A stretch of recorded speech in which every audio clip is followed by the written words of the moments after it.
Akun mai bakin magana a yau, mana zo zan yi magana a yau, magana a yau da magana a yau da magana a yau. Ba abin da zai sa hakura, don na zo ne in faɗi lolin bara. Ina ma ce iyaye su hakura, ina ma za su fahimta su ankara cewa babu alkhairi a kai yaro bara. A kada ku fushi tukuna dan jira, kun san me ke faruwa makarantun bara?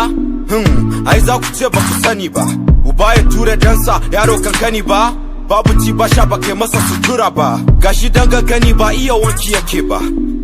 Anya Allah zai kyale ka baba, da kansa zai nemi abinci, sai ya nema wa gardi ya ci kana zai ci. Idan bai kawo ba ai mai dukan butulci, ga yunwa ga duka gashi babu kyakkyawan makwanci. Ina amfanin ka jefa yaron ka kunci, ina amfanin haihuwa babu karamci, ina amfanin uba ba soyayya ba ya kunci. Wallahi da wannan uba garan tashi maraici, da kanka ka kai danka halaka, akan abinci wani kato zai kai shi daka. Daga nan kaga fasaji zai ta baka, wani sa'in gardawan suke lalata su, su ce suka fada sai su hukunta su, dole suna ji su yi shiru da bakin su. Wasu sukan fada shaye-shaye, wasu sata, wasu su kudu yaye-yaye.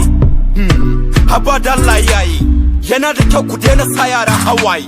Akun mai bakin magana a yau, mana zo na yi magana a yau, magana a yau ne magana.